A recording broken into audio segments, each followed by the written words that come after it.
Good to go. Awesome. Okay. Welcome, everyone. Thanks for joining our Tech Talk today. Today, we have one of our graduates joining us. We have Mallory Humphries. She's going to talk about her experience here at the Tech Academy and landing a tech job, basically transitioning into tech. So thank you for being here, and take it away. Yeah, happy to be here. I'm just going to kind of give a brief attempt to keep it brief summary of, how I got to where I am right now. And then I'll let you guys ask any questions you have. But my name is Mallory, and I'm currently located in New York City, specifically Brooklyn. I've been here for about 5 years. I grew up in Atlanta, Georgia, and I went to the University of Georgia, Go Dogs, for my undergrad and master's degree. I originally started out as early childhood education, wanted to be a teacher. I got through 2 years, did student teaching, and I said, nope, this is not for me. I get props to all the teachers out there, not for me. So I switched. I knew I still wanted to work with kids, and I wanted to be in kind of a service role. So I switched and majored in human development and family sciences, specifically to be a child life specialist. They work in children's hospitals, helping them go through procedures, et cetera, et cetera. And that's kind of when I got involved with an organization in Athens called Extra Special People that works with kids and adults with developmental disabilities. It's really been a passion point of mine, something I'm still involved in to this day. And that's kind of when I got into the nonprofit world, specifically marketing and social media. I've always loved graphic design, designing things. I'm a very creative person. It's just something fun for me to do. And I managed to turn it into a career to start out. And so when I got involved in ESP, I didn't really know what I wanted to do when I graduated with my undergrad. And so I decided to get a master's in nonprofit management and leadership. So that was my master's degree at UGA. That took about a year. And then I was talking about this earlier, but I decided I did not want to live in the South anymore. So I picked the biggest city I could think of and the one that would be the most different from where I grew up, which was New York City. And I got a job and I moved up here almost 5 years to the day. And that job was in the nonprofit sector. So I worked at a nonprofit called Futures and Options that worked with kids in the city that maybe didn't have access to internships or careers as high school students because their parents, either they were working, they didn't have jobs that gave them access to different things. And so I worked as a development assistant. So I did a lot of Excel spreadsheets. I talked to a lot of people with a lot of money. I managed their social media and marketing accounts. And then about a year into that job, I got a new job at a nonprofit called Encourage Kids Foundation. For 3 years, I was their senior communications manager.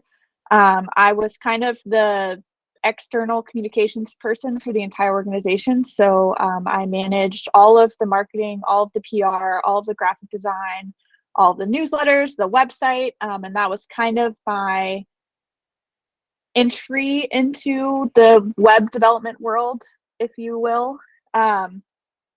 And the pandemic hit. I had that job when the pandemic hit, and I took a look at what I wanted my future to look like. And also New York is expensive and nonprofit jobs are wonderful, but they don't have the highest salaries. And I talked a lot to my dad, who has been a software developer since he graduated from college. He had tried to convince me to get a computer science degree when I went to college, and I did not listen to him. I have regrets about that now, but here we are. And the more I talked to him, the more he was saying how he's recently hired people onto his team who went through boot camps. They didn't have any prior tech experience, but they were good at problem solving. They had good work ethic. They were able to learn, and they wanted to learn, and they wanted to grow. And I was like, you know what? I think that sounds right up my alley and something that I really want to do. One of the things I struggled with in my nonprofit positions was there was never a path for growth. I was always going to be doing the same thing. I may have had a different title. I may have had a different salary, but I was always going to be doing the same thing. And there wasn't really an opportunity for me to continue to grow and learn. And technology just automatically offers you that because it's ever changing and growing and evolving. And so the more I talked to him, the more I realized that's kind of what I wanted to do. So I researched boot camps. Obviously, I found the Tech Academy because here I am today. And when I decided to do the boot camp, I knew that I wanted to keep a job. And so the Tech Academy's flexibility really stuck out to me as something that would work well with my schedule. And so I actually switched jobs and I took a freelance job at another nonprofit managing their social media and communications. So I worked a full-time job while also doing full-time at the Tech Academy, which was a lot, but it's definitely doable if you are looking to do that or you are doing that now. I survived. Here I am. And so I did the Tech Academy. I started in September, almost, oh my gosh, almost exactly a year ago to the day now that I'm looking at the date. And I graduated and finished up my courses with the Tech Academy in March. So I did the software developer boot camp. And then from there, I started my job hunt and I landed at Avanade, which is a joint venture between Microsoft and Accenture. It's a tech consulting company specializing in the Microsoft ecosystem, and I'm a back-end analyst for Avanade. So I've been in that role for about 3.5 months now. Started in late June, have really loved it. It's been a lot, but it's been really, really cool to actually take the skills I learned from the Tech Academy and take all the skills that I've been working on throughout the job interview process and actually apply them in my paid job, and kind of see the benefits of all the hard work that I put in over the 6 months that I was in the Tech Academy. So that's kind of a very high level overview of my background and why I'm here where I am now. So yeah, I think that's it for my background. So I guess we can open it up to questions, or if you guys have any questions, anything like that. Yeah, let us know if you have questions. You can leave them in a chat, or if you want to ask a question by unmuting your mic, let us know. And if yes, anyone can raise their hand just with the bottom at the bottom. Just click on the hand, and we will unmute your mic for you. And Mallory's a great success story. She did great with the boot camp. She's got a great job, and I'm sure she's got lots to share on exactly what her experience was as she found her first job. Oh, I do see a couple questions in the chat. Is it better if I just read them out loud and then answer them? Does that work? Yeah, go ahead. Okay, so the first one I see is, what did you do while searching for a job in terms of projects to build your skills? So I will say my dad was really helpful in this because he kind of guided me into like different software or different websites that he uses for his team. He manages a team of like 30 engineers at his job. So, and they range from right out of college to, have been in the industry for 40, 50 years. Pluralsight was a big one that I used. I used their free membership for a while, and then I paid for a membership. A lot of times it was just me Googling different resources. If I was interviewing for a certain job or if I had applied for a certain job, I did a lot of Googling into what their technical interviews looked like, what their application looked like, what they're looking for in developers. I tried to stick with technologies I felt most comfortable with and languages I felt most comfortable with. So I personally liked C# a lot, and I liked ASP.NET when I went through the boot camp. And so those were a lot of the roles that I was looking at when I was applying, but that didn't stop me from also applying for other roles and starting to kind of like dabble in different languages that I didn't learn in the Tech Academy. I just really had to be vigilant about actually motivating myself to take the time to continue to develop my skills and learn the things that needed to be learned, because I wasn't taking classes and because I wasn't on a time crunch per se to get certain things done within a certain time period. It really required a lot of additional planning on my end. My role that I was in during school transitioned to part-time because I wanted them to be able to hire someone to fill my role when I transitioned into whatever tech role I got.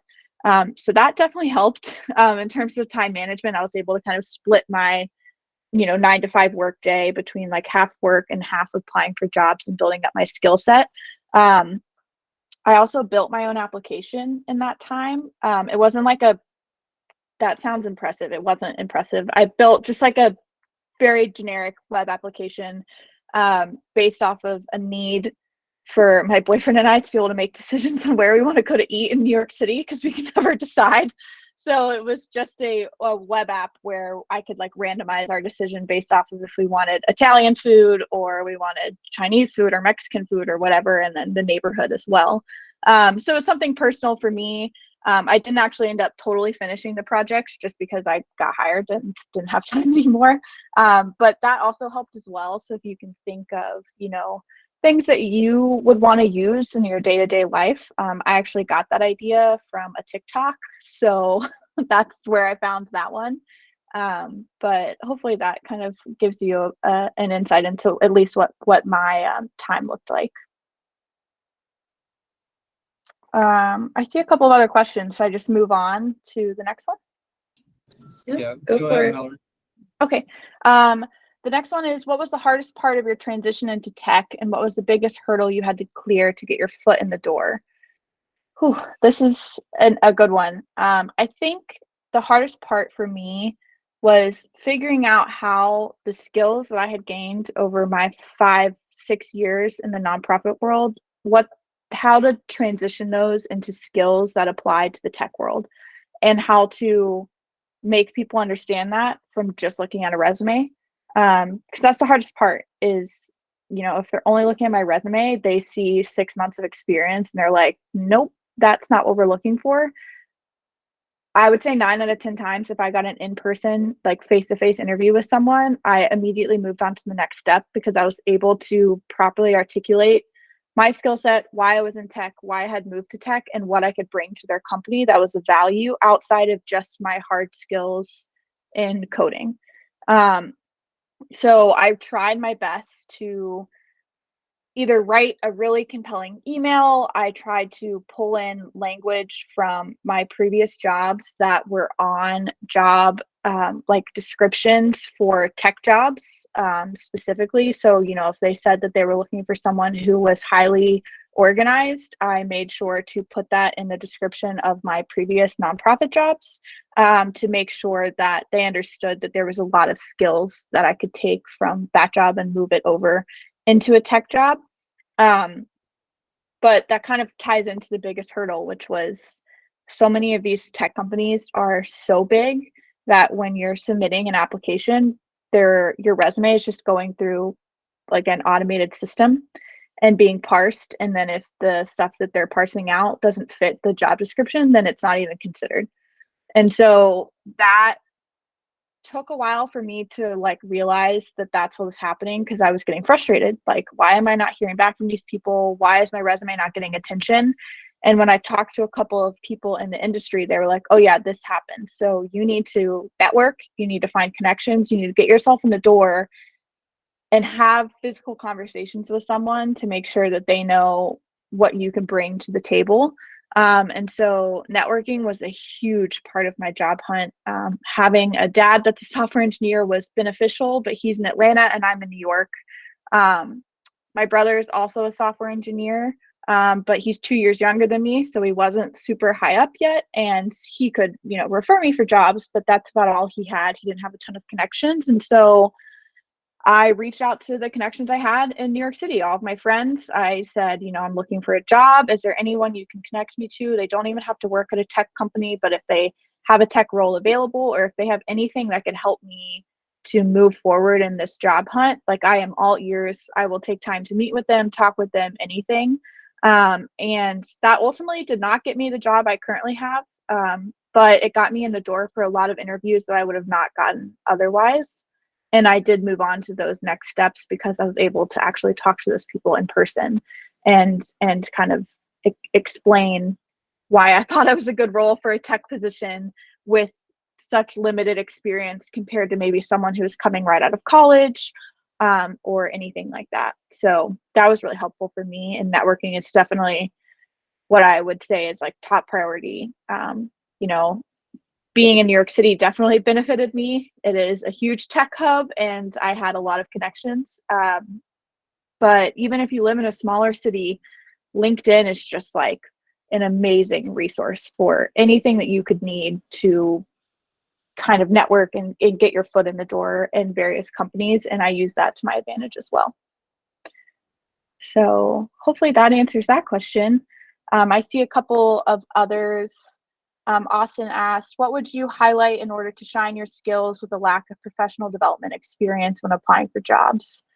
I feel like one of the things that I did was I focused a lot on my soft skills, which, you know, I would consider to be my communication, my organization, time management, just things that I learned in my roles in the nonprofit world, and tie that to my knowledge in the software development world. So, you know, for instance, in my current role, we use Azure DevOps, which is what we use at the Tech Academy as well to kind of go through our projects. And that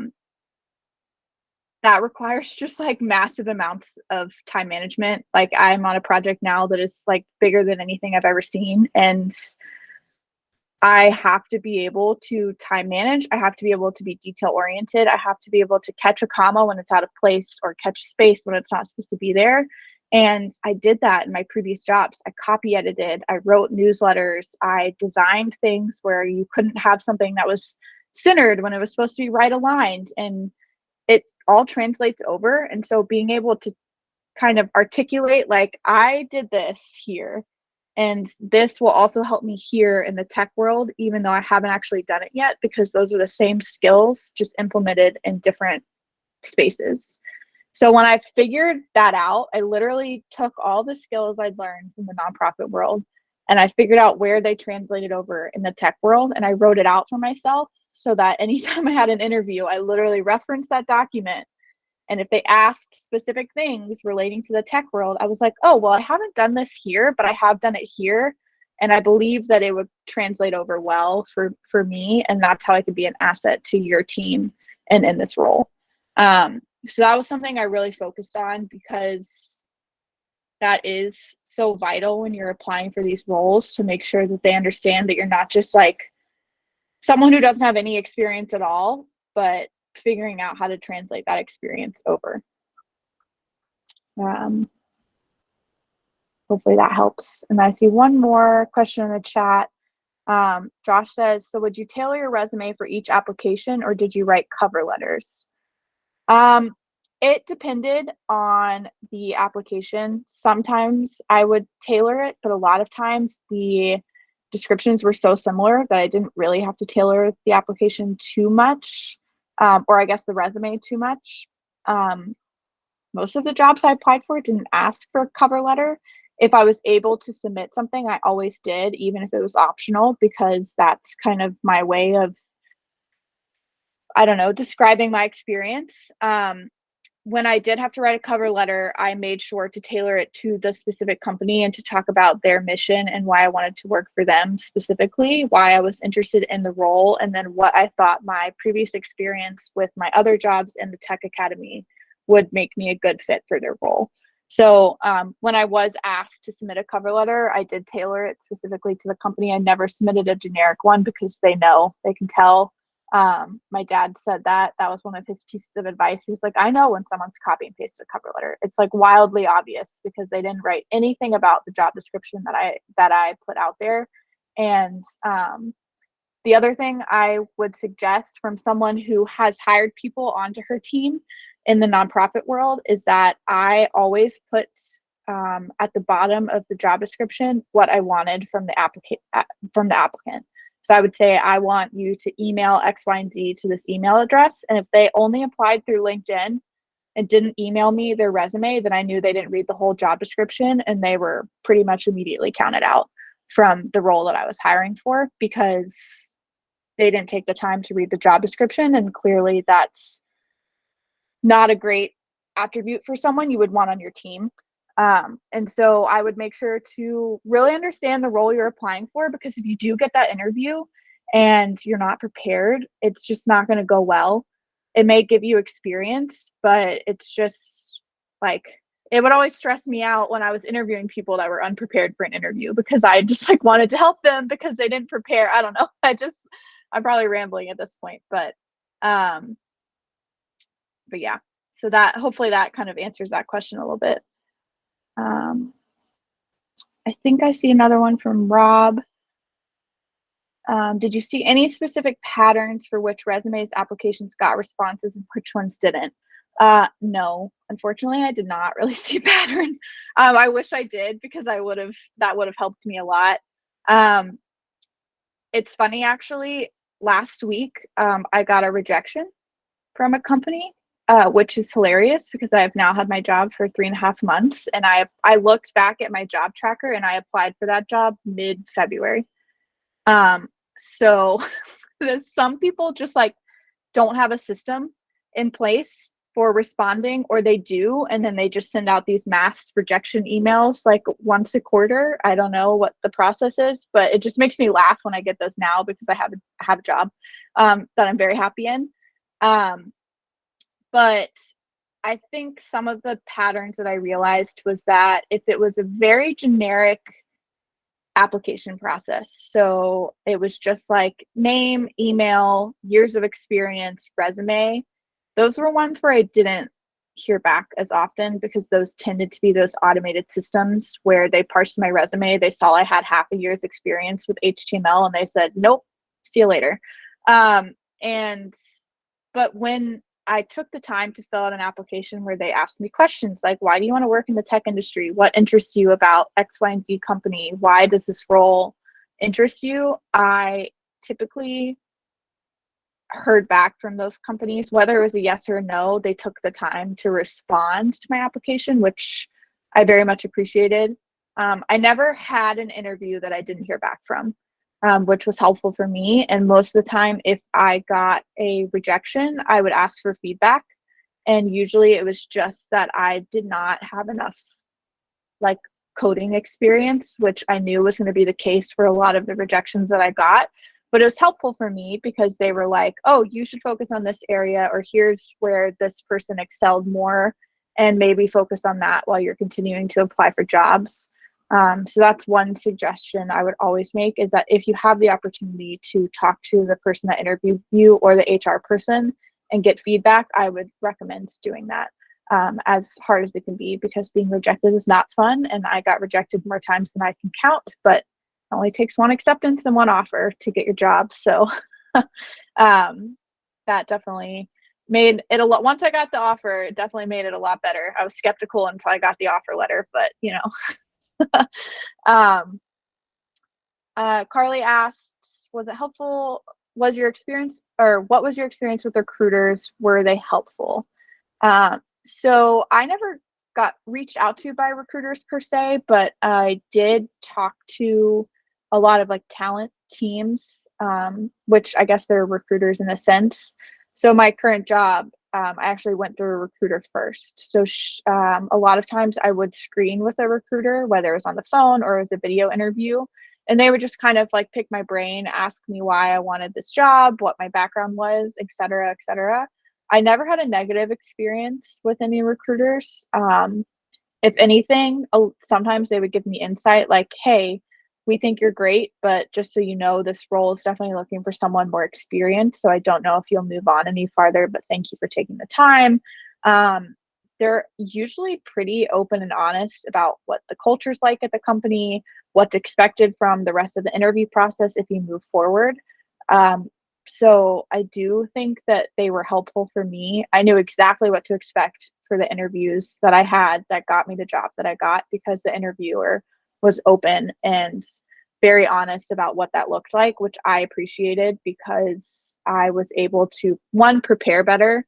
And then I had 2 separate people reach out to me prior to that interview to give me additional details, which was also really helpful, because it was 2 technical interviews and just like a regular kind of video interview conversation with someone on the team.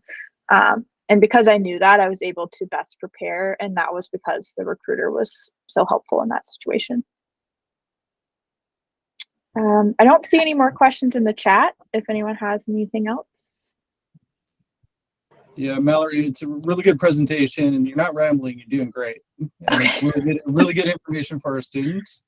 Now, with networking, how did you like specifically network? Like you used LinkedIn, but would you send like direct messages or would you just post on LinkedIn? And did you use like any meetups or that kind of thing? So I didn't use any meetups. At the time that I was applying for jobs, COVID was still a little rampant in New York City, and it's close quarters here, and I was pretty COVID safe during the whole pandemic. But a lot of the networking that I did was texting close friends or family members and having them give me either someone's email address or someone's contact information or facilitating that introduction. And so there was never a time where I direct messaged someone I didn't know. They always kind of knew I was going to be messaging them, or we had some kind of connection, whether it was college or high school or something like that. But for me, sending messages on LinkedIn was really helpful. Just knowing how to craft emails to those people. I think the thing that went the farthest with me is that I always approached every conversation with someone that I was networking with was, I don't want you to get me a job. I want you to help me in the process. I want you to teach me what you're looking for when you're hiring someone. I want you to teach me more about the company that you work for and what they may be looking for when they're hiring someone. And then I just want to utilize your connections to build my network out. And if a job comes from that, that's amazing. But if not, I've learned a lot in the process and I've added connections to my network. So I never kind of approached it from like I want a job from you, but more of I want your advice and guidance in this process. And I think a lot of people appreciated that just because it took the stress off of them to get me hired. And then also they were able to then connect me to other people that may not have worked in their company. And there was a more of a comfortability level with that. So that was really helpful to me. And then you can't be shy when you're networking, that's for sure. So there was a lot of times where people would be like, oh, you should reach out to my friend's brother's aunt's uncle. And I'm like, I don't know who this person is. They don't know who I am. I feel very uncomfortable. But I did it anyways because I knew that I could potentially get a job or another network connection or just general advice from that person. And 9 out of 10 times it was beneficial for me. And there's contacts that I still keep up with to this day who celebrate my achievements on LinkedIn with me, who reach out to check in on how I'm doing. And that is really what I was looking for out of the process. And if a job had come out of it, that would have been great. But for mine in particular, it didn't. But I think that it definitely helped me build the network I have now. No, that's awesome. Now, did you say something about Go Dogs at the beginning? I did. Go Dogs. I am a double dog. That's like the phrase that they use for people who have 2 degrees from UGA. It's silly, but both my parents also went there, so it's been ingrained in my head. I gotcha. You do know what they did to Oregon the first football game of the year. I do know what they did to Oregon the first football game of the year. That wasn't very nice. Yeah. I was pretty happy about it. I'm not gonna lie. I was a little nervous that we weren't gonna come in as strong as we did last season, but so far so good. We'll see what happens. Georgia sports have been forever cursed.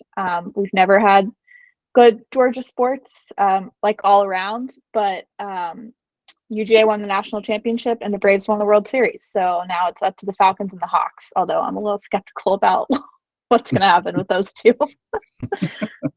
Well, I think the Braves and the Dogs are good bets. So yeah, the Braves are looking pretty good this season. I think they just beat out the Mets for the top of their league. So I'll take it. Well, but the Mariners did get 2 out of 3. I know that was not a good series. Alrighty. Now, Mallory, with as you said, you got a lot of rejection, but it only took that one offer, and then everything was good. What was it like when you first, your first week with the company, and when you first started? What was that like? Like, are you working remotely or are you working in the office? So Avanade has a kind of a flexible working arrangement. So right now I work from home 3 to 4, sometimes all 5 days of the week. But they do have a New York City office that's very nice and only about a 25-30 minute commute from my apartment on the subway. And so I try and go in there as often as I can, but I have been working from home for so long that I like the comfort of being able to work in my pajamas. So I haven't quite motivated myself to go to the office as much as I should. And because it's a consulting company, I haven't really met a lot of my colleagues yet, just because I work on a specific team for a specific client. And so I've been trying to get into the office more just to be able to meet people. But with summer, it's also been hard because of summer traveling, and the subways are 1,000 degrees, and I just don't want to deal with that mess. But their onboarding was a phenomenal experience. They have it done. They do it very well. So the first week there, it was really just learning about the company, learning about the culture, learning about, compliance training, all the things that come along with starting a new job.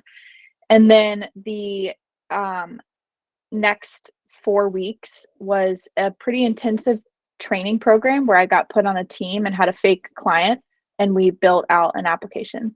And so we had software engineers, we had data analytics folks, we had UI people, we had a business analyst, and we worked as if we were a team actually working for a client. And that was really helpful. It gave a really good insight into what my roles would look like from there. And then after that, I got put in the current role that I'm at with the client that I'm on. And so I personally had a really great onboarding experience. I wish that every company did it the way they did. But I definitely am enjoying the role. I'm learning a lot. I'm currently working in Azure monitoring and writing KQL queries all day long, which is like SQL, but not. And so that has been interesting because it's learning something brand new that I didn't know. And also, I didn't think I'd want to work with data, but I've actually really enjoyed working with data. And so currently that's kind of what my day-to-day looks like. Great. And I think we have some questions in the chat as well. I don't know where we left off. I think Carly's the last one. So Rachel's, right? Yeah. So Rachel says, do you feel like you are fulfilled in your tech role now in terms of purpose and people impact? What was the industry switch from nonprofit? Was the industry switch from nonprofit worth it? I definitely think so. I specifically went into the tech industry knowing that I had a ton of other nonprofit involvement outside of work. So I am the co-chair of the associate board for Gigi's Playhouse NYC, which serves kids and families with Down syndrome. And so that is an area that I have been involved with before I moved into the tech world, and have actually been able to extend my involvement with because I'm able to give more money now that I have a better salary. But also Avanade really encourages volunteering and giving back. And so that's been really, really great. And I also just feel like I have a better work-life balance in the nonprofit world. A lot of the time I was really overworked. I was working 60, 70-hour weeks sometimes, which is just a lot for anyone. And so I didn't have any mental energy to put towards anything else, especially another nonprofit that wasn't paying me to do any work. And so now that I work a pretty consistent 8 to 5 schedule every day, and I have that work-life balance, I've been able to give back in other ways, which has really kind of helped me. And I just feel like I'm actually able to make almost more of an impact that way. I do really miss the nonprofit that I worked for. And their mission was just so amazing. I got to go and see it in action all the time, and go to the children's hospitals and see the programs that we were putting into place. But, I can still do that. I still have friends that work there, and I could volunteer anytime I wanted if I want to do that. And so having kind of that option available to me has been really, really nice. And then just being able to dive deeper into my passion points, which is working with the disability community, has been amazing over the last 3.5, 4 months, being able to kind of dive into that a little bit deeper. I personally like my role right now because the people on my team are just so incredibly nice and kind and welcoming. And I also just get to talk with a lot of people because it's a consulting role. I feel like I have more conversations than maybe a software engineer who sits and looks at code all day long would. And I think that's helpful for me because I don't feel quite as isolated into my little desk area in my tiny Brooklyn apartment. So that's also been nice to have. I see Carly said, tell us about the football culture. It's crazy. If you've never been to an SEC football game before, I would highly recommend going. I mean, specifically, you should go to a UGA game, but any SEC game will do. It's a lot of fun. And I wish I could get down to Georgia for a game this year, but I don't think it's going to happen. And then Rob asked, would love to hear any unexpected job interview questions that you were asked and or expected ones that you were asked frequently. So this is one where I did a lot of preparation for, like a lot of Googling, a lot of like Reddit searching, to be totally honest, because a lot of the bigger companies people will go and like post the questions that they got asked in interviews. So I would take those questions and make sure that I was prepared on those, but those weren't the only things that I looked at. And so that one really helped me a lot. One of the ones that I was unexpected was I got a take-home project from a company, and I was basically asked to build out an entire application, like start to finish. I was given the API to pull information from, and that was it. And that was a lot, and it was unexpected because it was just like so much work and it was the first step in their job application process, but I did it because I knew I would learn from it. I also really wanted the job. It had amazing benefits. It had amazing perks. The company itself was amazing. I did not get that job, obviously, but doing that and building out that application was like wildly helpful for me. But I remember calling my dad and being like, I have no idea what I'm doing. Can you Zoom call me because I need your help? Because I learned so much. It was in PHP, which I had literally never touched before. And then I also had to use React and JavaScript and like all sorts of things that I just wasn't familiar with. And so it was really cool to see how that worked. And then I was able to use that in other job interviews. So when someone was like, oh, do you have experience with this? I was like, oh, yes, I do actually, because I did that. And I didn't tell them it was a job interview. I just said it was a project. But that was pretty unexpected just because I didn't think that I would get anything out of job interviews. And I actually got a pretty decent amount of experience out of that one problem or take home project, I guess. Ones I were asked frequently is just all of those like general coding questions that they have you prepare for. So like find the same 3 numbers in this like array of numbers and print them out to the console, like those small questions. And most of the time they wouldn't have me write the actual code. They just wanted to know whether or not I could problem solve. And so as long as I could talk them through the answer, that was more common than anything else. And that was advice I got from my dad was, these people are not looking for you to have every single piece of a certain programming language memorized. They just want to know that if they were to give you this problem, you would be able to know how to problem solve it and then Google anything else that you needed to know, like how to specifically print out a certain number or how to search a certain thing in an array.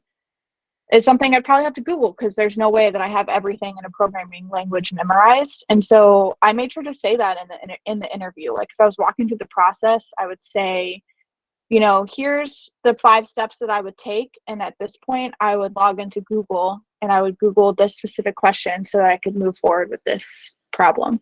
And they really appreciated that because I use Google every day, all the time in my current role. And so do most of the most experienced developers.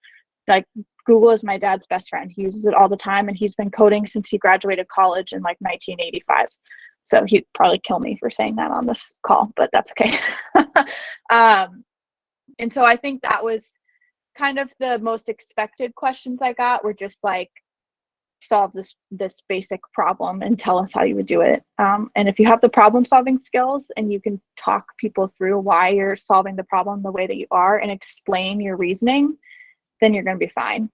But But if you memorized a question from a Reddit thread, that was the one thing that I never ran into it, because I usually tried to make sure I like understood why I was running through a problem the way that I was running through it. But there was some people in interviews that would be like, okay, well, but why did you do it this way and not this way? And please tell me your thinking behind that, because there were so many different ways you could approach the problem, and they wanted to know why I went with the specific way that I went, if that makes sense.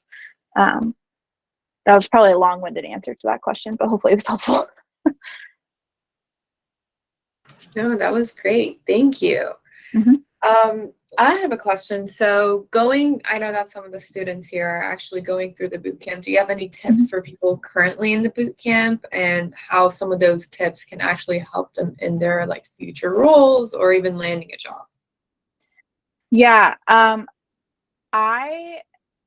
One, time management, just because there were some times where I felt like there was certain parts of the courses that I almost rushed through just for the sake of making sure that I got it done in the time period that I needed to get it done in. And once I did get it done, I would go back and review it once more to make sure that I actually absorbed the information. I'm a very visual learner, so the Tech Academy was great for me because I was able to watch it all on the screen and then also do it on my screen at the same time. If I was just having to like listen to someone talk, I wouldn't have retained even like half of the information that you can retain. The other thing that was really helpful for me is I would like code along with with the courses, but then I would also try and make it as personalized as possible to myself and not necessarily keep like everything the exact same, because then I was able to, like, I don't know, make it my own. Some things you have to keep the same, like there's like specific ones, but and then if I had the time for different projects like building out your portfolio website and stuff like that, I made sure to, above and beyond is not the right word, but I made sure to put a lot of time and effort into that, because I knew that it was going to be a learning experience for me.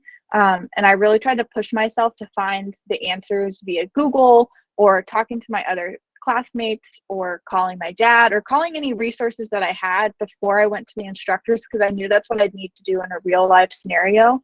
And that was also really helpful for me, because that is what I have to do. I mean, literally today, I probably used Google like 20 times while I was building out this new query that I had never built out before.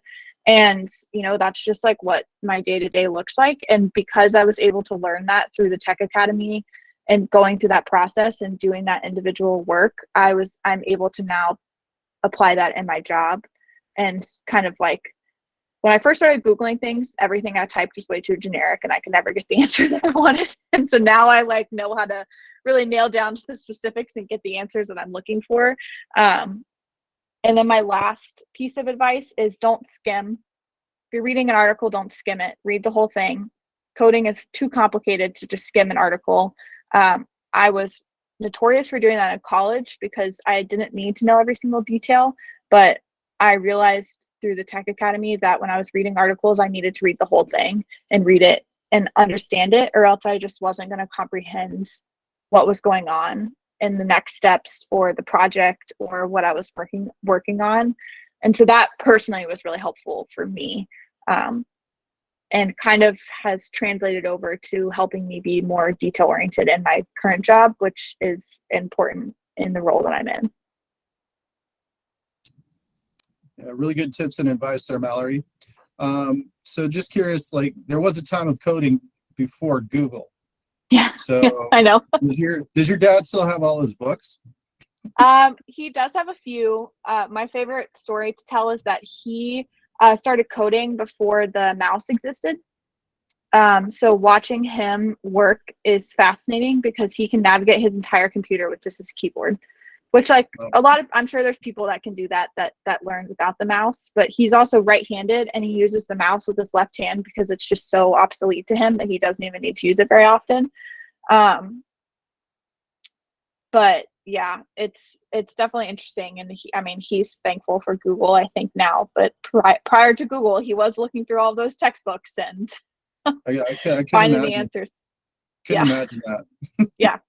Well, and I think when he was because UGA has a really phenomenal computer science program, and that's what my brother got his degree from UGA in computer science as well. And so I think they had a lot of resources on campus that he could use too, which was helpful. But yeah, I can't imagine either because I love Google and it's just so much easier. Yeah, it's definitely changed everything, Yeah. especially coding and programming. Yeah. Yeah. Well, That's pretty cool. I want to learn how to use my mouse without I my know. mouse. I know like the general commands, like copy and paste and other Yeah. coding ones. But other than that, I mean, and I remember when I was like little, I would go into his office and he would just be like click clacketing away. And I'm like, now I know what he's doing, which is exciting because I used to never know what he was doing. But You must be it's pretty happy back in the that day, you're back in the this day of role. DOS and doing everything by command line. yeah. Yep. That's still what he does when I go in. He still uses a command line more than anything else. So True professional. yeah. Exactly, a true professional. Let's see. Any other questions? Please leave them in the chat in case you do. So your dad's in tech, your brother's in tech. He's in supply chain, so no, he's not. Got to keep it different somehow, right? Yeah, and then my younger sister is in healthcare, so it's just the three of us. But it's funny now because my dad used to have no one to talk to about work, and now he has like me and my brother. And I was talking to him on the phone the other day, and my sister was there, and we were talking about SQL, and she was like, "It literally sounds like you two are speaking a different language." And I was like, "Well, we kind of are." So. I'm sure he's probably happy to have someone to talk to about these things. Yeah. Well, and I'm happy to have him because he's been an amazing resource. So. I want to try that app that you built for finding restaurants. Oh yeah, I don't have it published anywhere, but one day maybe I'll make it into an app or something. That'd be pretty cool. Is it just for New York City or is it for anywhere? Currently it's just for New York City because I don't have, outside of Atlanta, I probably wouldn't have the knowledge for what's good and what's not good. I guess I could pull from the Yelp API, which I've done before, but for a Tech Academy project, actually. Yeah, maybe that's what else. I haven't worked on it in a while since I got my new job, but maybe I'll pick that back up and build it out. Maybe it's the next $1 million idea. Probably not. There's probably other ones that exist. Regina can be your tester when she comes out there. Yeah, there you go. Just randomize where you want to go in the city. So Rob has a question. Can you describe the interview process of the job you got? I know you kind of went over it, but can you share what that process was like again? Yeah, so I submitted the application, got an email from one of the recruiters on the team, and had just a general phone call with her about the job, what they were looking for, what's to be expected, what the onboarding process looks like. And then Avanade in particular split into regions. And so there's the Northeast region. So she's just like a recruiter for the Northeast region. Their home base is actually in Seattle. So close by to you guys out west. But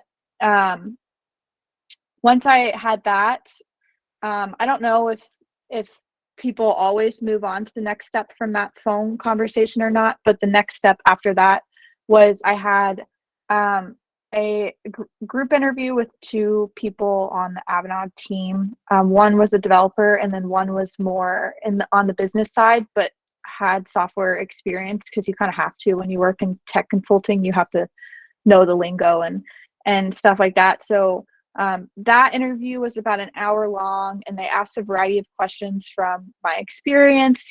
Tell me a time when you failed, or tell me a time when you worked with the team. And then also some of those coding questions I kind of hinted at earlier, like solve this problem, but don't actually write it out. You can write out like pseudo code of what you think it should look like. So, if you need to write out like an if else statement, you would just like write that, but it didn't have to be the exact code. You didn't even have to really tell them what language you were trying to code in, just writing, like thinking through your thought process. That part I really enjoyed just because me and the developer kind of went back and forth on the problem itself. And to be honest, I only solved 2 out of the 3 problems correctly because one of them really tripped me up. And then so that was two people together, and then my third interview was with just like someone in the software engineering talent community, which is kind of how they break up their company. And that was more of just like a general experience interview. I didn't have to answer any specific technical questions outside of a couple of like general definitions that are just kind of ingrained in you by the time you graduate the tech academy, and if you've interviewed for any tech job ever or even applied for them. And then from there, I guess they all met and then decided to give me the job, and so the recruiter called me and told me that I got the job from there. So it was actually one of the simpler interview processes that I went through, which was kind of nice. But yeah, I really liked the way that they held their interviews, because I had done the ones where you like screen share with someone and like fully have to solve out problems, and those really stressed me out. That's what the Google interview was. I did get an interview with Google, and I did get an interview with Amazon, and they were two of the most stressful interviews that I had during the whole process. Really good experience, though, I'm sure. Oh, it was great experience, and I wish that I could. I mean, I guess I can do it again, because a lot of those exist on, online. Like, here's the question I got asked in my Google interview in September of 2021 or whatever. But I don't get the answer. I just get the question. So Yeah. Really good presentation, Mallory. If anybody else any more questions. I have one more question. Okay. oh, I see it. What questions did you ask the interviewers? Yeah, so I have a couple of like standard questions that I always have ready to ask interviewers. Always ask questions. I'm sure the Tech Academy has told you that 1,000 times too, but always ask a question, regardless of if they've answered all of your questions. A lot of times I would ask what the company culture looked like, what the day-to-day of their role looked like, if it was specific to the role I was applying to. Obviously I wouldn't ask the HR person that. And then one of my favorite questions to ask is, if I were to get this role, what would my first 90 days look like? Because that gives me a really good indication of how they prioritize their onboarding process, because being onboarded to a job is ridiculously stressful, and it's even more stressful if you're new to the industry. And so there was an interview where I asked that question, and the answer was to basically throw me into the mix, and I got a second interview with that job, and I declined it because I was like, that is not a job that I want to take, because I am not about to be stressed out at a brand new job where I don't know anything. So I think it's an important question to ask, and really gives insight into how they value their employees, how they value their onboarding process, and whether or not they want to see you succeed in your role. And if they didn't have it, sometimes they didn't have an answer to the question too, depending on the person that you were asking, and that wasn't necessarily indicative of their onboarding process. It was just like they're not involved with that process, whether they're just like a heads down developer, or what that looks like. So but if they didn't have the answer, they could usually point me in the direction of someone who did, which was helpful. Got it. And do you remember how many jobs you applied for? I can look it up for you, because I have this like job tracker that I created. Oh, it doesn't have numbers. It was probably, I'm scrolling. Oh, it does. 94. 94. Okay, got it. Yep. So, and I would say about half of those, I had at least an interview where I talked to a human being and I wasn't just like emailed or rejected. And then I would say like a fourth of them I moved on to, I would say like a third of them I moved on to technical interviews. And then I moved on to the final stage for probably 4 or 5 of them. Got it. Yep. You have to apply for a lot of interviews. Yes. I applied for a lot of jobs in that period that I was looking, and my dad was like, oh, it's going to be so easy. Everyone's hiring and blah, blah, blah. And then it wasn't. And he kept apologizing. I was like, don't apologize. It's not your fault. No, not his fault. But it is pretty common to have to apply for that many jobs to actually land a role. Right. But it looks like you actually learned in the process. So you got something. Yeah. And a job. Yeah. Yep, and a job, which is Yeah. nice. Which is the most important part. Yeah. Just gotta have a lot of perseverance. Just keep Yeah, doing it. a lot of perseverance, a lot of just make sure you have a good support system around you too. Was really helpful for me, whether it's just like my friends and family or actual people in the software engineering space who were like, you're doing all of the right things, it's just gonna take a bit to actually get the job. Because that's kind of, I needed to hear that, and selfishly, so it was helpful.